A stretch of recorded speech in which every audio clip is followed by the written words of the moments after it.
You're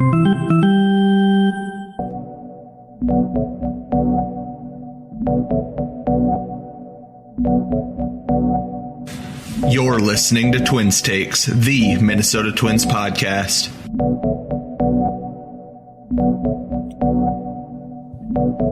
Play ball! And welcome into Twins Takes as the Twins are coming off of another series victory, this time over the Miami Marlins behind brilliant starts from Bailey Ober and Zebby Matthews, sandwiched between a bad Simeon Woodson start. Insider, how you doing? I'm doing great. I think I won the Zebby war finally. How are you? Yeah, we'll see. I think this was the battle. The war is still raging on, I'm afraid. But it was a good start for Zebby. We'll get to that and much more. As mentioned, the Twins went 2-1. I am doing well. Matt Wallner was optioned today. A very big surprise for the Twins. Ryan Kreidler took his place. What were your initial thoughts on that, Insider? I think I felt like last night it was kind of the straw that broke the camel's back. Just another 0 for 4 with ugly strikeouts. And they talked about it today. They showed Wallner last night at the end of the game on the bench. He looked like he almost knew it was coming. He just looked like kind of resigned to his fate. I don't want to kick on him when he's down too much. I think I've picked on him enough, but he needs the reset. That was my initial take.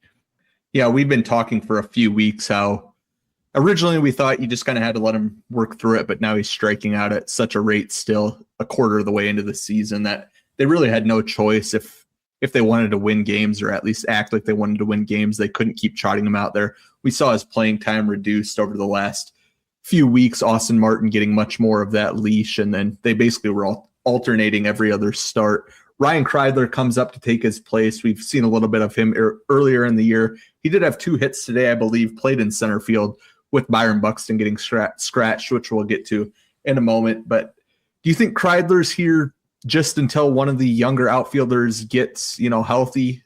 All of them are still hurt at this point in time. Or do you think Kreidler has a chance, if he's good for the next month, maybe he replaces Tristan Gray as that backup left side of the infield?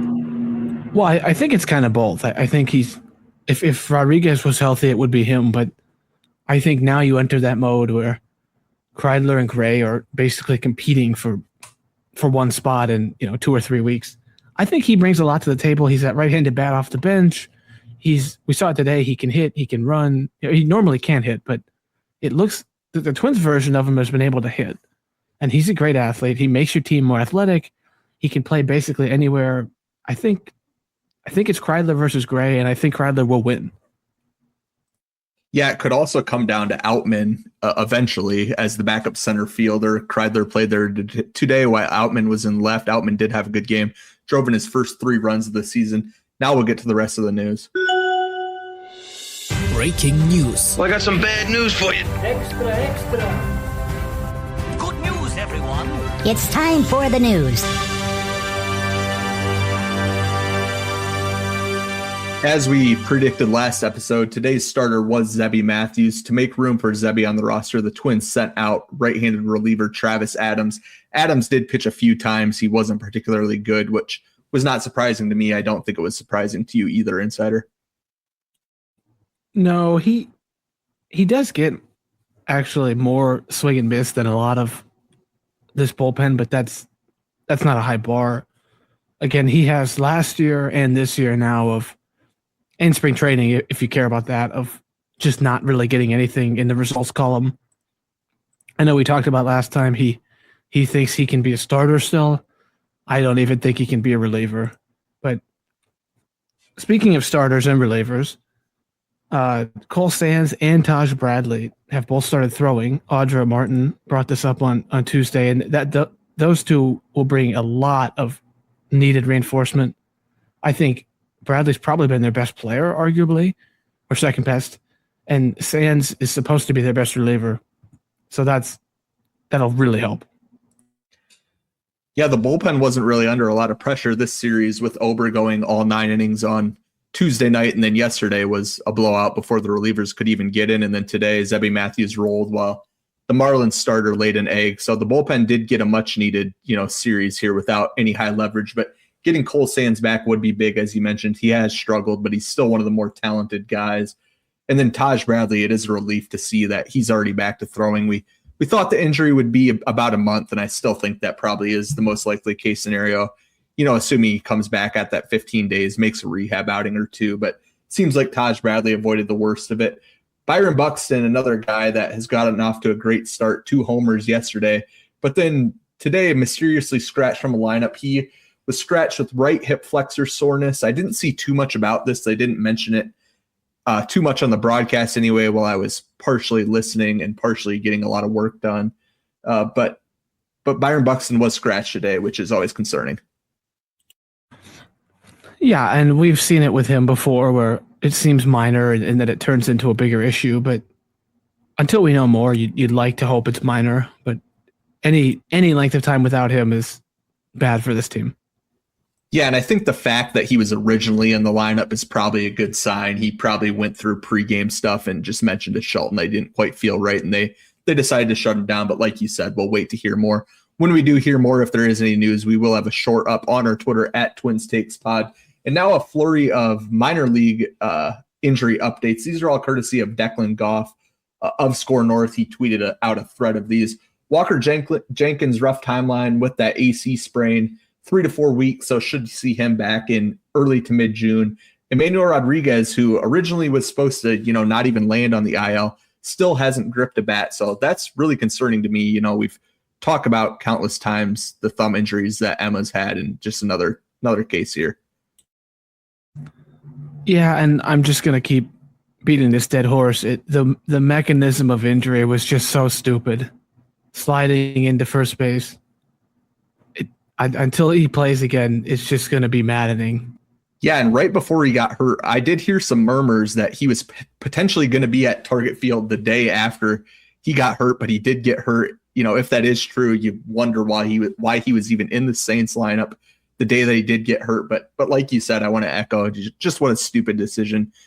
Don't slide into first base, especially in a minor league game. I mean, that's got to be apparent to him now with how often he's battled this injury. Another outfielder that probably would be up if he was healthy, Alan Roden's hoping for a mid-June return. I think surgery is still on the table if his rehab doesn't go perfectly, which I'm betting against that, but we'll see. Obviously, he wants to give it a chance. Then on the pitching side of things, David Festa had a stem cell injection. He's hoping to throw in about 3 weeks. If that's the beginning of the ramp-up process, everything goes smooth. I think we're looking at a late June, maybe even July return for David Festa. Yeah, when he's had these injuries, we keep saying how we're not liking the sound of it, and this is another one. The stem cell injections is always kind of like the other stuff is failing. It's kind of a last ditch a lot of times, but certainly I actually thought in like January that he might be our closer. So it would always be good to see him pitch. I think he's a talented pitcher. I like his stuff. I think he would really help this bullpen. Until I actually see him pitch in a game, I'm not going to really have a lot of. I don't have any belief that he's going to provide anything. Sadly. Yeah, he'll be a guy I'm keeping a close eye on when he's rehabbing. Like you said, he's certainly, if not the most talented with Cole Sands. He's right there at the top on talent alone. Whether he can turn that into good production in short inning stints, that remains to be seen, but you always bet that can happen. I mean, he was okay as a starter, so you bet on those guys being at least decent relievers. A guy that has been really good as a starter, Bailey Ober, threw his first career Maddux in just 89 pitches. The Twins' first shutout since 2023. Pablo Lopez threw one against Kansas City. Just a phenomenal appearance from Bailey Ober. Just incredible. And he did have one other complete game, obviously, a couple years ago, but there were, I think, 3 runs allowed in that. That was in Oakland. That was one of the last games the Twins played in the Coliseum. I mean, it's just incredible. You think about a lot of people wrote him off because of his velo, his strange year last year, and I think about Troy's prediction on our predictions episode, where he said that Ober was going to lead the team pitchers in WAR, and I think I didn't believe that. A lot of people did not believe that, but so far he's right on track. Yeah, and the thing that's standing out to me is the quality of contact that he's inducing is really, really good from the pitcher side and really poor if you're the opposing team trying to hit. He induced 15 fly ball outs on Tuesday. The game before that, 13, and then the game before that, 12. So he's getting a lot of weak fly ball outs. You look at his game log, every game he's getting more fly ball outs than ground balls, which is good when the ball is staying in the park. It is worth, we've talked about this every time a pitcher's rolling pretty well. The home run regression is going to come at some point. He's under 1 right now over his career. He sits at 1.5. So as the weather gets warmer, as he faces a little more formidable lineups, that is going to come, but he has some room to negatively regress and still be a pretty good pitcher. The other thing that stood out, no walks on Tuesday. We talked about how good of a base running team Miami is. You can't give them free passes. We saw what they did against Simeon Woods-Richardson when Sim gave him free passes. So just a really encouraging outing. 14 swing and misses, I believe, for the Bearded Nightmare. Just honestly incredible. And like you talked about the regression, but the contact he's giving up is pretty weak. I believe they only had, I think it was 5 balls over 95 miles an hour all start or something. Like it's not, I mean, the velo makes it look like it's complete smoke and mirrors, but he really is keeping guys off balance. In this era of all the stuff and the velo and everything, he really is just making pitches, putting them in the hitting his spots and sequencing guys to death. It's fun to watch. It's just different. It's a throwback. Yeah, it is fun to watch. It's a cliche to say, but he's a guy that knows how to pitch. A lot of these guys are just up here. Kendra Rojas, for example, who we saw pitch today, he's more of a thrower. Bailey Ober is, a throwback pitcher, as you mentioned. I think the key to success for Ober has been that changeup. He's thrown it the most out of any of his pitches this year, 281 changeups to 250 fastballs. The batting average against on that pitch, 167. The sweeper's also been really good. Opponents hitting just 100 off that pitch. Again, the X numbers are a little bit higher, but they're still not all that concerning. The expected batting average against the changeup is just 218. The slug, 278. So even if those come down to earth a little bit, still a guy that should have a sub-4 ERA. Yeah, he's with some of the injuries, him bouncing back to form has, as far as innings eating and ERA, has completely saved the team. And here's a change up, by the way. The Minnesota Twins are demons on the bases. Yeah, they are. It was fun to see this series. They stole 8 bases versus Miami. We talked about coming into this series on our previous episode. We expected Miami to be the ones causing havoc on the bases, but they weren't really on first base too often, so they didn't have to worry about that. They stole 8 bases. They're up to 40 on the season. They've only been thrown out 10 times, so my elementary math says they're stealing at an 80% clip. They're tied for 6th in baseball. Obviously 8 of them were this series, so they are a little bit inflated, but it is good to see. We saw them run a bunch last year after the trade deadline. They've continued that a little bit. Yeah, and just watching today, again, I don't want to pile on Wallner too much, but Kreidler, well, he didn't steal. He took a lead and they threw a pickoff attempt away, so it's not technically a steal, I believe. But Outman tried to steal. I think Outman had another steal. So those are kind of the Wallner replacements. So the more and more athletic people keep getting more steals. I mean, that's part of it. Last year, Carlos Correa can't run. He has chronically injured, feet and ankles and a lower half. Ty France can't run. Christian Vasquez can't run. Trevor Larnach last year could not run. So I get it. A lot of it is more personnel dependent, but just putting pressure. I know it's a cliche, and we're going to see the Brewers probably do this. We'll get into that later, but putting pressure on the defense. A lot of times, pitchers especially, they screw it up. It's fun to watch. It's working, and it's going to keep working. It's what the cutting edge teams are doing in baseball right now. Yeah, and the guy who's leading the way for the Twins on the base pass, Luke Keeschel, he's tied for 10th in all of baseball in stolen bases. He's a perfect 10 for 10, despite only getting on at a 307 clip. So if that OBP gets to, where we all expected coming into the year, he's a guy who, it's not crazy to say, could end up swiping 50 bags, if he stays healthy, if he keeps running at this pace. We're a quarter of the way through the season. He's on pace for 40. If he starts getting on a little bit more, it's not outlandish for him to steal 50 bags. I would wager to say that it's been a long time, if ever, that a Twins swiped, anywhere near 50 bases. No, I think there were some years in the last decade where I think the team was scrounging to get to 50. Yeah, that's a good point. And you did mention the personnel. I think it's more, just the guys that they're playing. Obviously, neither of the signings that they brought in are stolen base threats, although Josh Bell did have his first stolen base. I think they said it was in 6 years or something like that. So he did swipe a bag. That's exactly what they signed him for. He hasn't hit it all, but he has stolen a base. Now, And now another pitcher that we want to get to, talked about him a little bit ago, Zebby Matthews made his season debut today. Really promising debut for Zebby, at least on the surface. 7 innings pitched, only allowed 4 hits, threw a shutout, walked 1, struck out 5, only got 17% whiff, 7 on the day. The velo was considerably down. The fastball was down 1.5 miles. The curveball was down nearly 5 miles an hour. Yeah, and with the off speed, it's a little weird because to some extent you want breaking balls and off speed to be a little slower, but this goes back to spring training. It was true in his AAA stint. His velo is down, but it's almost weird because the pitches are almost playing better, because he's not so fastball focused. He's not just trying to throw 99 by everybody. Again, we talked about with Ober, he's actually trying to pitch. He's mixing up his locations. He's mixing in that changeup. Which we saw, this was easily the most efficient outing I can remember him having ever. That's always been a problem, is even though he eventually got the strikeout, he would run up, 8 pitches before he got that strikeout, and then he'd go 4 innings. So it's a different version of him, but it's almost a better version, if that makes sense. Yeah, I do think obviously it's only one start, so we need to take everything with a grain of salt. And that would have been true if he would have came up and had a poor start. He did actually throw more fastball today than he did last year. He threw almost 50% through 39 of 83 pitches as fastball. The secondaries were all mixed pretty evenly. He threw the curveball, changeup, and slider all around 15%. Those were all solid pitches for him today. I do think the Marlins are a pretty good matchup for him. They're a team that don't hit for a lot of power, and they do swing early. We saw that in the Bailey Ober start. Zebby's a guy who like Ober and the rest of the staff, is prone to giving up homers. But when the teams don't have a lot of power, those homers are turning, just into lazy fly balls to the left fielder or center fielder.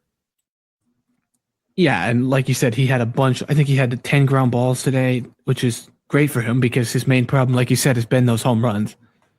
The Astros, assuming he stays up here, that'll be his next start. Yordan Alvarez and friends, that's obviously a very powerful lineup. Christian Walker, Paredes, that'll be a good test for him if this is real or if it was kind of a right matchup at the right time. Yeah, it'll be interesting to see Zebby over his next few starts. He is in a little bit of a battle here with a guy who did struggle this series. Simeon Woods Richardson is the worst starter in baseball by ERA, a 7.71. The FIP is also really bad, 6.51. He's worth negative 0.5 F4, minimum of 40 innings pitched on that. Just nothing is going right for Sim at the moment. No, and, there's been about 5 Sim starts where we keep going, oh, well, he's been solid before. Let's give him some time. Let's see if he evens out, finds his form, however you want to say that. But last night was 7 hits, 4 walks, 8 runs, 6 earned in 3 innings. The Marlins got 1.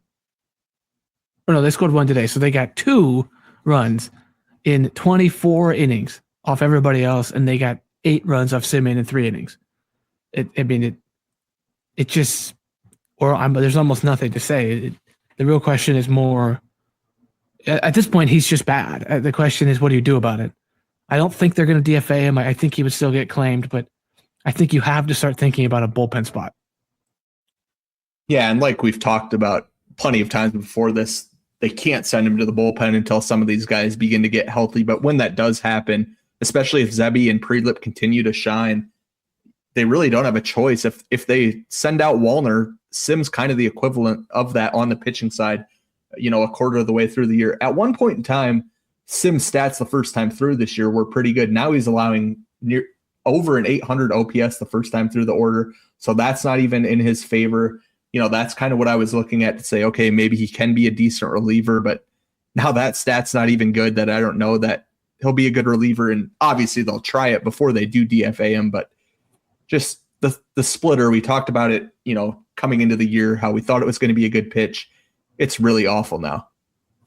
Well, yeah, what he really needs, he obviously would have to agree to this, he really needs a Phantom IL stint because he needs to just screw around in the backfields trying to find his secondary pitches again, which I suppose he could do, in the bullpen, just like throwing bullpens, not actually pitching in games, because that's what he needs. He needs to find the splitter and the slider.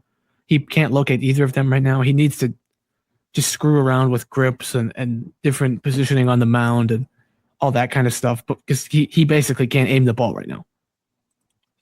Yeah, it does feel like we're at an inflection point. He hasn't gotten great defense consistently in his starts, but at some point you got to be able to put hitters away on your own. And when you're allowing 8 runs, the defense isn't responsible for all of those.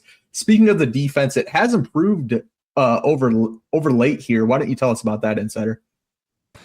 Yeah, I'll give a little inside information here. Before we do our show, the day of, every time during lunch, I always basically go on Fangraphs and look at the other team's stats to put them in our notes document. And that includes the defensive stats. And you look at this column on Fangraphs and the Twins are like 25 or lower on everything. But so they've been there all year. They've been like 28, 27, 29. But just looking through it today, I realized that, and this actually matches the eye test. We saw Brooks Lee in that Cleveland series. We've seen some of this defense. The Twins are actually up to 25th in DRS, 20th in outs above average, and 17th in fielding run value. And these are all still negative numbers, -6, -3, -3, respectively. But it is something you can get better at, and they have actually started to get better at their defense. Yeah, and if the defense is just going to be like normal bad instead of bottom of the league bad, that's going to help the starters. It's really going to help the bullpen, who, it's no secret, struggles getting swing and misses. The bullpen has been a little bit better here as of late. I think this certainly is part of the reason why. So it'll be something to keep an eye on. I think the main culprit for the defense improving, Brooks Lee, we talked about him last episode, has been a lot better. First base, they haven't played Josh Bell there nearly as much as of late. Caratini made an incredible play at first today. He's still not hitting at all, but his defense there is at least passable. Yeah, it is. And, Clemens is a good fielder. Buxton is the ageless wonder, kind of. He's still a great fielder. Martin, Larnick have gotten better just with reps and increased effort on it. And I know the defensive stuff is kind of hard to quantify sometimes, but so again, I mentioned -6 defensive runs saved. So if you pace that out, we're about a quarter of the way through the season, pace that out, it's about 20, 25. It would be 24 technically, but let's say they keep on this better trajectory. Let's say 20 DRS, or -20, I should say. So last year, the team was -46. So if you're -25, that's 21 runs better than the previous year. And about 10 runs is considered roughly a win in sabermetrics. So, just by going from a terrible defensive team to a bad defensive team or a mediocre defensive team, you get 2 or 3 extra wins. Yeah, it'll be something to keep an eye on as they continue here towards the trade deadline. While the games are still important, some other loose ends, Josh Bell and Victor Caratini, both offensive hitting signings that Derek Falvey made before exiting the role, have really struggled. Bell did get off to a good start, but now it's been a month plus for both of them of just being really, really bad. Yes, it has. And Bell particularly, Caratini's a backup catcher. You can try to kind of phase him out at first, especially if Bell starts hitting. But one of the issues I have is Bell, and this question of how long of a leash do you give him, because he has a long career, almost every season, of being really good in half the year and being really bad in half the year. So if you were to, DFA him today, he would sign somewhere else, and his career says that he would then have hit 280 with power the rest of the year, because he's done this 5 or 6 different years. So it's just sort of this question of how long of a leash do you give him? Do you just let him play through it? There's no minor league option. That's not a thing you can do with him. But you also certainly should not hit him clean up while he's trying to figure out his swing, because his swing visually looks like sluggish. It looks bad. Yeah, it's a long and slow swing from both sides of the plate. He is 33 and a third years old, almost 34. Will become 34 here in a few months. So there's no guarantee that he is all of a sudden going to turn it on. I mean, he is at the age where guys just kind of turn into pumpkins. With Caratini, it's a little bit tougher because you're going to have to start him, a third of the time behind the plate, and you're going to continue to mix him in there against lefties. And obviously he's under contract for next year. He's in line to be the starter, assuming they don't extend Ryan Jeffers out of the blue. So he's a guy that's going to stick around even if he is really, really bad the rest of the year. But Josh Bell's a guy I am keeping an eye on. You talk, he can't be sent to the minors. There's also not an obvious option in the minors to come up and replace him. Gabriel Gonzalez has gotten off to a shaky start for the Saints, and we did talk about Aaron Sabato, but I just don't really view him as a serious option to, force Bell to be DFA'd in May. No, I think Sabato is a Bell gets hotter, the team stays bad, Bell gets traded. I think that's when you see Sabato. I don't envision that before that. Speaking of minor league guys, you might see CJ Culpepper, right-handed pitcher. Twins drafted him a couple years ago. He just got called up to St. Paul recently, and he's been moved to a bullpen role.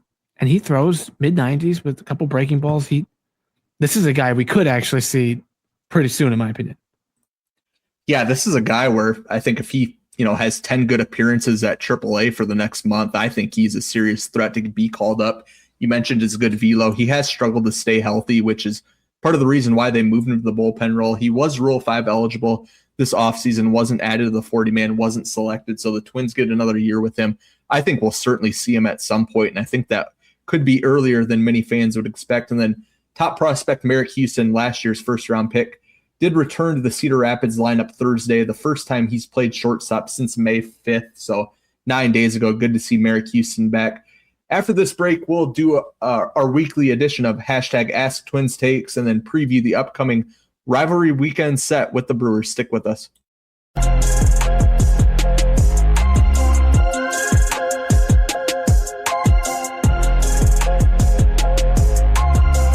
And welcome back into Twins Takes. Now, Twins Insider and I will do our weekly edition of hashtag Ask Twins Takes. Thanks to everyone who asked questions this week. This is definitely the most submissions we've got for one of these segments. So if we didn't get to your question, submit it again next week or ask a new one. We'll try to get to it then. Our first question comes from Phil Hansen. He says, who do you think is the best long-term option at first base? Yeah, and I like that he said long-term because this year is, we all know the guys. None of them are super inspiring. So, Clemens is probably my favorite of them this year just because he can field, basically. I actually think it still might be Keishel. To me, he's not going to stay at second. I know his athleticism would profile better in the outfield, but he also can't throw. If he starts hitting again, I would be fine with him at first, honestly.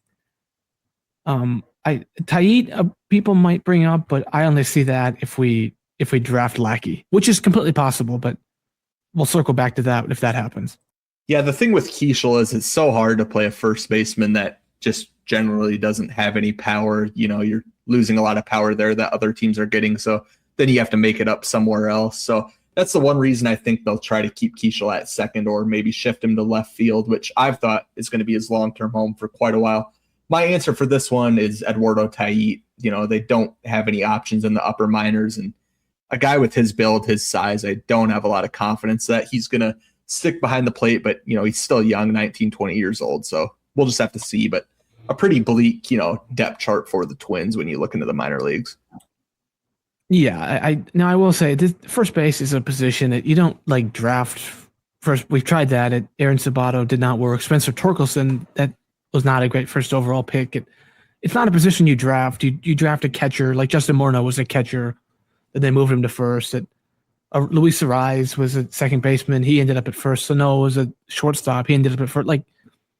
They'll figure it out. They've done a pretty good job of mostly figuring it out by piecemeal.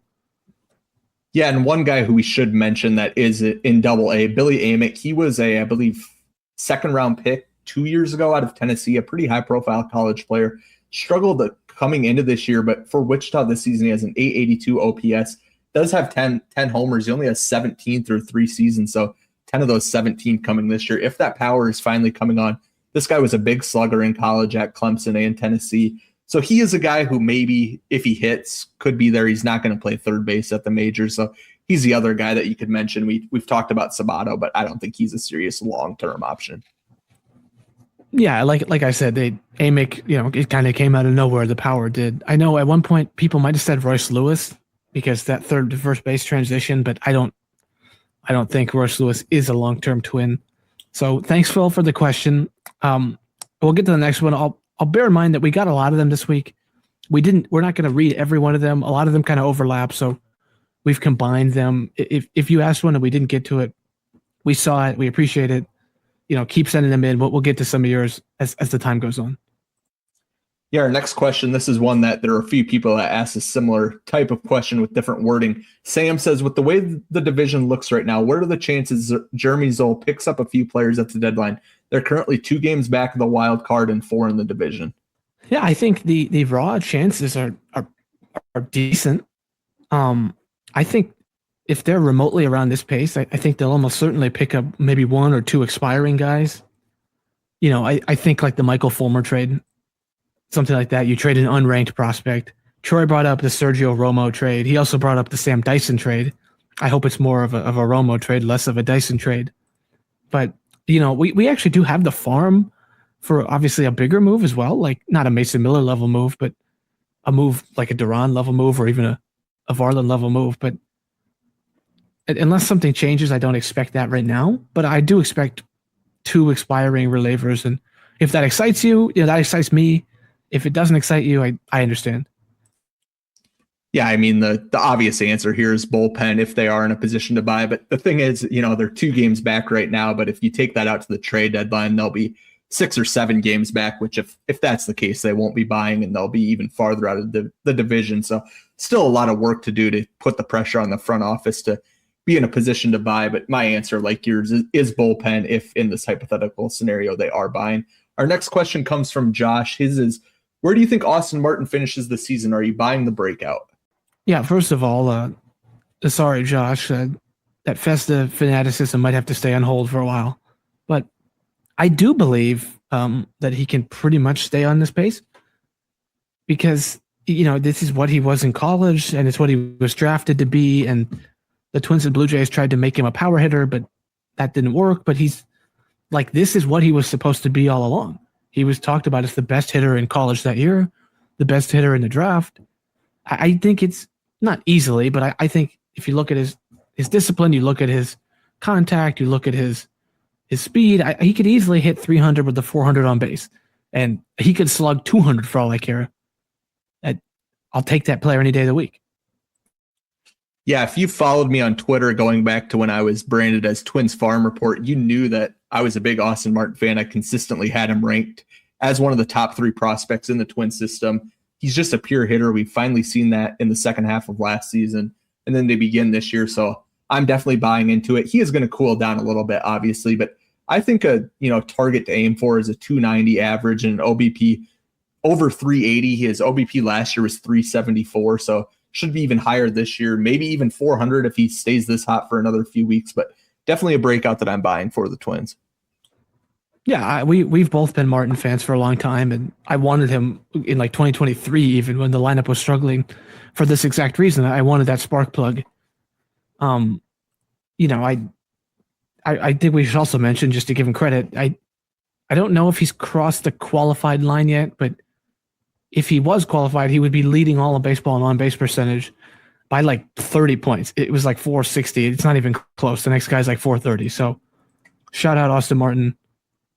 Shout out Twins development, I guess. It took some time, but they got there. I do believe he is qualified. They've talked about it on the broadcast that he is leading the major league. So thanks for the question, Josh. Two Austin Martin fans here, so no surprise to hear that we are buying the start. And then the final question for this week's hashtag Ask Twins Takes comes from MVP Jenkins. This one could be a quick one. Besides Buxton, who's been your favorite guy to watch this year? Mine on the hitting side, the guy we just talked about, Austin Martin. I just love throwback hitters, and then a throwback pitcher, Bailey Ober, has been my favorite starter to watch work this far. Yeah, mine's not much of a throwback pitcher. Taj Bradley is not exactly a throwback pitcher. He's kind of a new school pitcher, but he's been really fun. I thought he'd be solid. He's been like a frontline starter. It's been fun to see. It's looking like a great trade at the moment. A little bit of a throwback is a Twins catcher hitting 300 with power. And that's what Ryan Jeffers has been, and he's been my favorite hitter to watch. Troy has also said he really liked watching Abel before the injury, which, again, completely fair. We might see him soon. Who knows? But young starter, looking like a decent trade again. There's actually a lot of younger players that are fun to watch on this team, and that's certainly been fun. Yeah, thanks to everyone who asked a question this week. If you want to get involved with this, leave a comment on YouTube or on Twitter using hashtag AskTwinsTakes. That's all we have for this week. But like Insider said, we got plenty this week, so sorry if we did not get to you. Now for our stat of the week. This comes from @BaseballWorld on Twitter. Byron Buxton in 162 games since April 1st of 2025. 50 home runs, 28 stolen bases, 130 runs, a 570 slug percentage, an OPS near 900, in an F-WAR over 7.1. So just a brilliant 162 games from the Twin superstar. Just incredible. Like I called him a couple minutes ago, the ageless wonder. You're supposed to really slow down, and when you get into your 30s, he's been like the best form of his career. And they did a segment on MLB Network about him today, and they compared some of his numbers like since the pandemic, and he's in like the slugging percentage column behind Judge and Shohei, ahead of Corey Seager, ahead of Juan Soto. I mean, he's an incredible player. Check that segment out if you haven't. It's fun to watch, and again, as always, just stay healthy because he's everybody's favorite. Yeah, and now to wrap up this Miami Marlins series, before we take a look at the Brewers, time for our series takeaways. Mine, another guy, not to beat a dead horse, but Josh Bell has become my least favorite player to watch in quite some time. That's fair. We've got a lot of players who I could hit you with a Jonah Bride. I could hit you with a lot of people that it's a good competition. I'll say that, but mine is kind of similar. It's a small group of guys that are really holding this team back. Most of the people have done their job or exceeded their expectation. Wallner comes to mind for me. You replaced him with other guys. They immediately did better today. Simeon is the other guy that comes to mind. But you could put Bell in here. You could put Topa in here. You could put Caratini in here. I think you could put Keishel as well. There's really only about 6 or 8 guys on the 26-man that have held the team back pretty significantly. Yeah, and if somebody is going to struggle, those are the guys you're fine with struggling. Obviously, you'd want Sim and Wallner to be a little bit better. But, the older veterans, those guys aren't going to be here long-term. They have got good performances out of the guys they are long-term invested in. So that is going to plan. Troy's takeaway, very pleased with the starting pitching outside of SWR. And then Will says Bailey Ober is a gamer. So all of us very pleased with the starting pitching, as I'm sure many of you are. Now time to preview the Milwaukee Brewers. They come to Target Field 24-17 offensively, 8th in runs scored. That's tied with the Twins, 13th in batting average, 15th in WRC plus. They're 5th in stolen bases with 41 and base running value 2.5. So another team, everybody knows how the Brewers play. They're going to put the ball in play. They're going to put pressure on the defense, and they're going to score runs. Yes, they are. And happy rivalry week. It's this big rivalry that I think most Twins fans barely care about, but it's always a fun series. The park's going to be packed. There's a lot of people. There'll be a lot of Brewers fans, but this should be some of the better attended games of the season to this point. And hopefully it should be some good baseball. We'll get into those matchups.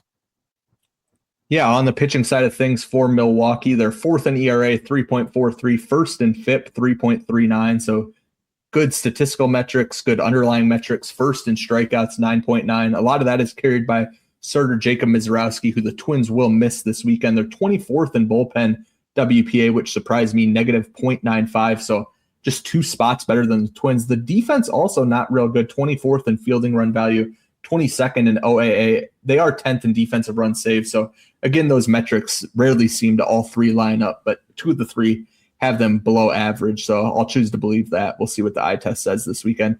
Christian Yelich did miss the last 2 games. He's day-to-day. We'll see if he suits up this weekend. And then on the pitching side of things, starters Brandon Woodruff and Quinn Priester are both on the IL. So the Brewers rotation, as we'll get to here momentarily, is, patchwork together. Yeah, Brandon Woodruff specifically I've always enjoyed watching him. It's good that we're going to miss him. He's a good pitcher when he's right. But tomorrow night's game, Friday night's game, or by the time this is posted, today's game, 6:10 p.m. Central Time, first pitch. It's going to be right-handed starter Chad Patrick for the Brewers, who's 2-2 with a 3.06 ERA. This is still listed at time of recording as TBD. He'll probably have an opener. Maybe Aaron Ashby is kind of who we think, some kind of lefty. But Chad Patrick will be the bulk pitcher. And then it's a Joe Ryan experience night. Joe Ryan, 2-3. We all know him, right-handed pitcher, 3.43 ERA. He's, that ERA for him is not very good. You sort of expect him to have another really good outing and bring that ERA down 2 or under 3. Yeah, I wanted to get your thoughts on Joe Ryan's first quarter of the season here. To me, he's been pretty underwhelming despite, a pretty good ERA. 3.43 is, well, it's a little higher than you would expect. It is respectable. but I've been largely disappointed in him. He hasn't racked up a huge strikeout game. He's given up runs. He, always, if there's bad defense or bad umpiring, it seems to bother him quite a bit. Yeah, I mean, like you said, if for example, if Simeon had the exact same season, we'd be thrilled. We'd be singing his praises. So it's all just relative to expectation. But this team is built with him to be sort of the ace, or at least the co-ace with Lopez, and having no Lopez and having kind of an underwhelming Joe has really definitely hurt. And he almost got traded, and I don't know if that the thought he might get traded, maybe that's weighing on him. His velo's been a little down. We had the elbow scare. I'm still a little worried he's like pitching through an injury, which he's done before. But again, I'll see, because if he has a couple good starts, that ERA will be under 3 all of a sudden, and then it will be pretty hard to complain about that. Yeah, and then game 2 is another 6-10 first pitch Saturday evening. Right-handed pitcher Logan Henderson gets the ball. He's 0-1, 4.15 ERA. He's just started 3 games this season. He goes up against Twins lefty Connor Prelip. He's 1-1, 3.32 ERA. I'm always interested to see how strikeout-heavy guys like Prelip fare against lineups that put the ball in play quite frequently. Yeah, we said this going into last weekend, and then he actually had a pretty good outing. He gave up 1 earned run and got a lot of strikeouts, but there were 3 unearned runs mixed into that against the Guardians. So if you field the routine ground ball hit to you and you don't hit a guy in the foot this time, maybe he could have a better start.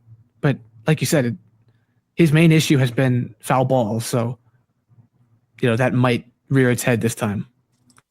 Yeah, it is worth noting that the Twins did push Prelip back a few days. I believe he was due up in the rotation yesterday, if not today. I'm not sure with the off day, but they pushed him back 2 days here. He last pitched Friday, so over a week off. Obviously, he's a guy whose workload has been heavily managed in the past, so that's not too surprising, but I'll keep an eye on that velo just to make sure that's truly all it was. Then in game 3, a 1:10 first pitch Sunday afternoon. This one's listed as TBD. Brewers writers and beat writers are expecting left-handed pitcher Robert Gasser against Bailey Ober, 4-2, 3.46 ERA. I heard on the broadcast today, with Wallner being sent out, Shelton said that Outman could see a larger role. He did have a good game today, drove in his first 3 runs of the year. Do you think that's kind of just coach speak, or do you expect Outman to maybe start getting a start, once a series? Well, first of all, happy birthday to James. It was his birthday today, so great birthday game. But yeah, I actually do think, he's a good-ish fielder. He's a good runner. I think he'll probably mix in, especially in a more right-handed. He didn't mix in earlier because they played all lefties for so long. But in a more right-handed heavy kind of normal run of games, I think he'll mix in, 2 out of 6, something like that. He's a solid player. He's not a terrible player by any means.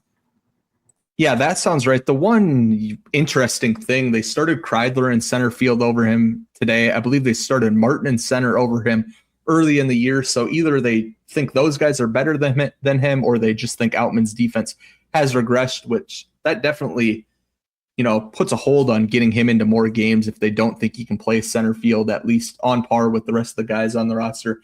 I am interested to see how that goes. Obviously, Wallner off the roster does take away a left-handed hitting outfielder. So there is a path to more playing time. If he keeps hitting like it's his birthday every day, you got to like his chances. Now time for our series predictions. This series, Troy was the only one correct. He predicted a 2-1. I believe somebody predicted 3-0, and then me and Will predicted losing series. Troy and I tied at the top 7-7. Falvey's Mattress in third, 4-10, and then Insider bringing up the caboose. He's 3-11. I have a 1-2 this series. The Brewers are just a team, the style that they play. I don't envision a lot of success. I think probably close games early on in the bullpen. They put the ball in play a lot. They're going to steal bases. I don't like the odds of winning close games against Milwaukee.